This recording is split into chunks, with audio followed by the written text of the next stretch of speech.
So for this video, guys, what I want to do is talk about a red zone concept that I really like. Typically between the 10 and 15 yard line is where it works best for a touchdown. Obviously, a little bit further behind that, you're going to get about 10 to 15 yards. So it's great to move the chains, but a lot of times it's difficult, to score in that area when the closer you get to the 5. So the best bet sometimes is punch it in when you can around that 15-yard line. So I like to call this play called stick, okay? And this is a universal concept, but out of this, a lot of people are playing cover 3 hard flats in this area. It's not too close to where they're going to start going into other formations. They don't want to get beat, up the gut in a cover 2. There's a little bit more holes in a cover 2 when it comes to this part of the field.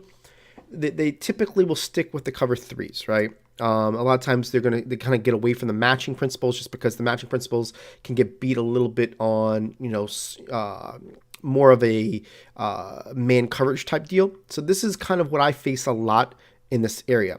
And what we're going to do is going to show you a series of different setups, but it's all going to have the same type of general idea.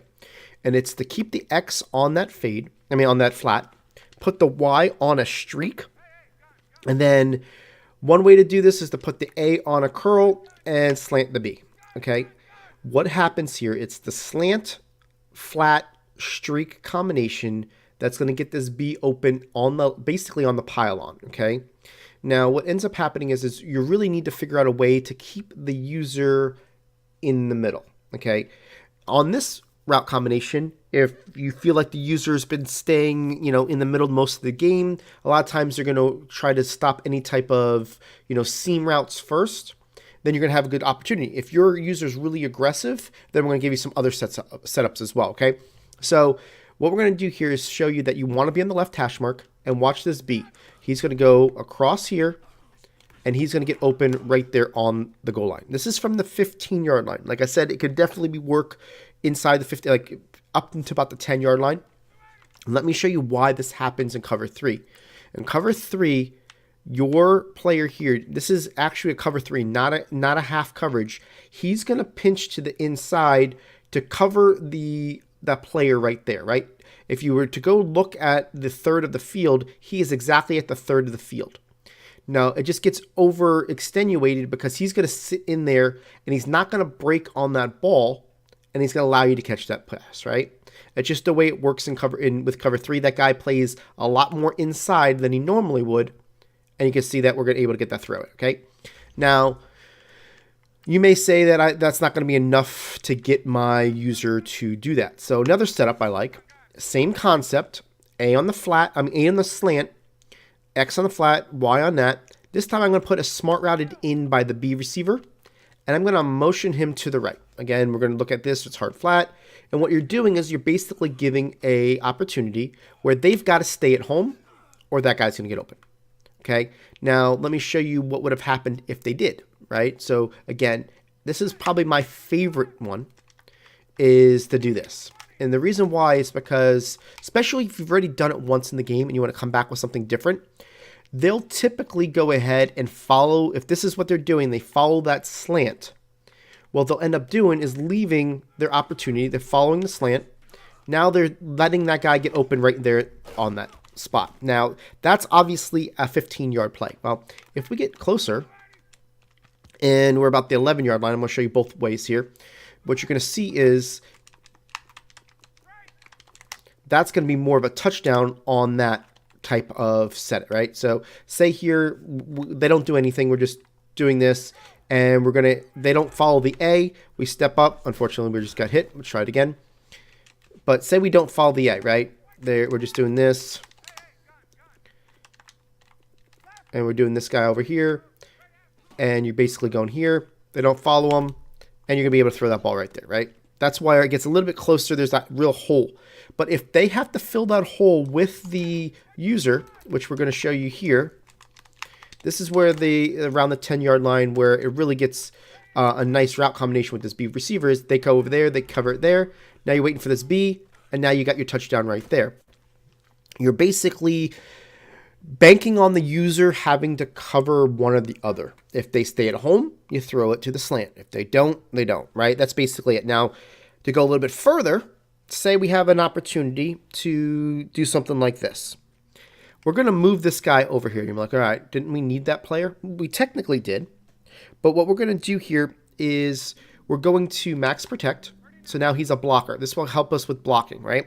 We're going to put the Y on the streak. Now what we're going to do with this A is we're going to put the A on a drag. We're going to put the B on a slant. And I like to do this a little bit further back just because when I'm going for the outside receiver, it's a little bit better to be further back, about the 15, right? So let me show you this again.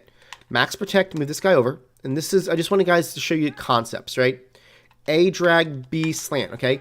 So what we're doing is we're actually making sure that the hard flat gets held by the, let's show you here. The hard flat basically gets held by the drag. Now, one step further, I'm putting the RB, which is your running back, on a streak. Now, why would I do that? A lot of times, that's going to be our, if the user does not stay at home route. But when I'm playing, if I see a running back going up the seam, for me, my first alarm is, why did he do that? I need to cover that guy.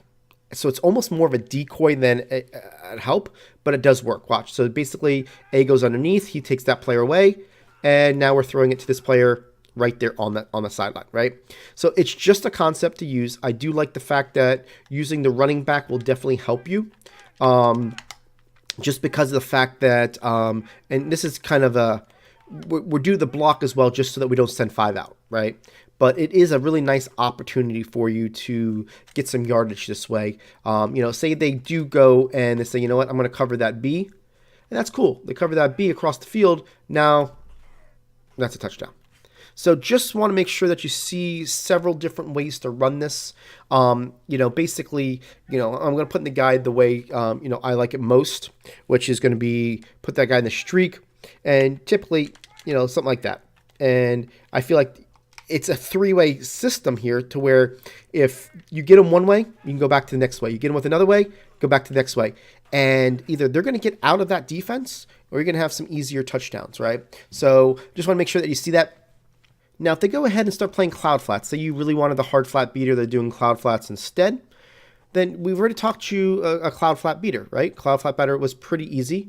All I'm going to do is I'm going to flip the defense because I told you I wanted to go to the short side where the nickel cornerback's not. So if in this case, what I would do, if the nickel's always on the left, you want to run this to the right. But since I'm already to the left, I'm doing this. You just put the X on the curl. Max protect, move this guy over so he's an extra blocker, and now you've got the wheel. I don't even care about the right side of the field. You can do anything you want with this, just to make sure that you've got something to put on the field that's, different, right? I would do kind of a little bit more deeper routes. Well, if this is the case, watch what ends up happening here. I'm going to slide basically to the left because I got that extra blocker. What you see here is that RB is going to be free. We're just going to throw it to him and get our touchdown. So understanding concepts is going to help you, especially when you got one for hard flats and you come back one for cloud flats. You're going to score a lot more inside this 10 to 15, 20 yard area that seems to be a little bit tougher. So sometimes the best way to score in the red zone is knowing where and when to attack. If you get the 20, maybe take a run to the side that you want to use it. So like if I'm the right hash mark and it's first down and 10 from the 19, I'm going to try to get 3-4 yards on a run play just to get myself in the right position. If I get 5 yards, great. 6 yards, great. I'm still in position. If I break it, awesome. If I don't, at least I'm on the left hash mark trying to do the play that I want. Now, if you see that the nickel corner is always on the left, maybe it makes more sense to go to the right hash mark and run this towards the right side, because that way you have both the cloud flat and a hard flat beater to the opposite side of the nickel. Those are things you want to think about when you're setting up your ability to score, and just kind of want to talk you through that.